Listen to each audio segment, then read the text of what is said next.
Cinema అయిన మహా Maruti talkies cinema ముచ్చట్లకు స్వాగతం. నేను మిస్టర్ బి. నా మాట సూటిగా ఉంటుంది, మ్యాటర్ క్లియర్ గా ఉంటుంది. వీడియో టాకీస్ రాజా. ఇప్పుడు మ్యాటర్ లో వెళదాం. బాహుబలి తెలుగు సినిమా మార్కెట్ లో సరికొత్త పదనిసలకి శ్రీకారం చుట్టాడు. ఇప్పుడు దానిని శ్రీమంతుడు కంటిన్యూ చేస్తున్నాడు. సినిమాలో జనాలు మెచ్చే కంటెంట్ ఉంటే ఒక్కసారి కాదు మళ్లీ మళ్లీ థియేటర్లకు వచ్చి సినిమా చూస్తారు అని బాహుబలితో నిరూపితమైంది. అక్కడ వరకే కాదు, టికెట్ రేటు ఎక్కువగా ఉన్నప్పటికీ ఏమాత్రం సంకోచించరు. క్వాలిటీ సినిమాని ఆస్వాదించడానికి కొంచెం రేట్ ఎక్కువైనా వెనక్కి తగ్గరు అని కూడా నిరూపితమైంది. బాహుబలి రూపంలో క్వాలిటీ సినిమాని ప్రజల ముందుంచింది చిత్ర యూనిట్. అలాగే వాళ్ళ అభిరుచిని చాలా స్మార్ట్ గా క్యాష్ చేసుకుంది కూడాను. 2 తెలుగు రాష్ట్రాల్లోనే 100 కోట్ల పైన షేర్ సాధించింది అంటే అది కేవలం రిపీటెడ్ గా ఆడియన్స్ థియేటర్లకు రావటం మూలంగానే కాదు, 3 వారాల పాటు టికెట్ రేటుల్ని పెంచి అమ్మటం కూడా కారణమే. సాధారణంగా సింగిల్ స్క్రీన్స్ లో ఏరియాలను బట్టి 50 నుంచి 100 వరకు ఉంటూ ఉంటుంది టికెట్. కానీ 150 నుంచి 200 వరకు అమ్మారు 3 వారాల పాటు.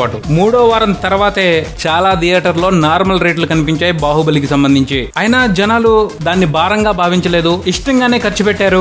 బాహుబలి దర్జాగా తీసుకున్నాడు. ఇప్పుడు శ్రీమంతుడు కూడా అదే పని చేస్తున్నాడు. కాకపోతే బాహుబలి అంత భారీగా రేట్లు పెంచలేదు, కానీ కొంత అయితే పెంచారు. శ్రీమంతుడు సినిమాలో కంటెంట్ ఉంది, అలాగే బాహుబలి చూపెట్టిన అడ్వాంటేజ్ ని వాడుకున్నారు. కాబట్టే 5 రోజుల్లోనే 50 కోట్ల మార్కుని టచ్ చేస్తున్నాడు సూపర్ స్టార్ మహేష్ బాబు. బాహుబలి మొదలుపెట్టిన టెక్నిక్ శ్రీమంతుడికి కూడా కలిసి వచ్చేసింది. ఇకపైన స్టార్ హీరోలందరూ ఈ ఫార్ములాని ఫాలో అవ్వకుండా వదిలిపెట్టరు టికెట్ కౌంటర్ల దగ్గర. పోతే ఇక్కడ చిన్న ట్విస్ట్ ఉంది. సినిమాలో కంటెంట్ బాగుంటేనే, సినిమా టాక్ బాగుంటేనే ఓ 2-3 వారాల పాటు చక్కగా రేట్లు పెంచుకుని టికెట్లు అమ్ముకోవచ్చు. ఏదైనా టాక్ అటు ఇటు అయిందనుకోండి, 2వ రోజు నుంచే టికెట్లు తక్కువ రేట్లు చేసి అమ్ముకోవాల్సిన పరిస్థితి. కాబట్టి ఇకపైన కంటెంట్ విషయంగా స్టార్ హీరోలు చాలా జాగ్రత్తగా ఉండాలి. మంచి సబ్జెక్ట్ తో వస్తే ఊహించిన డబ్బు, లేదంటే డబ్బు పొద్ది, కలెక్షన్లని రికార్డుల్ని పొరువు అనుకుంటారు కాబట్టి పరువు పొద్ది. మొత్తానికి ఈ పద్ధతి సినిమా తీసే వాళ్ళకే కాదు, చూసే వాళ్ళకి కూడా ఉపయోగపడేట్టే కనపడుతుంది. సినిమా బాగుంది అన్నారంటే రూపాయి ఎక్కువైనా ఖర్చు పెట్టి చూస్తారు. బాలేదని టాక్ వచ్చింది అనుకోండి, చప్పుడు చేయకుండా ఊరుకోవడం అంతే.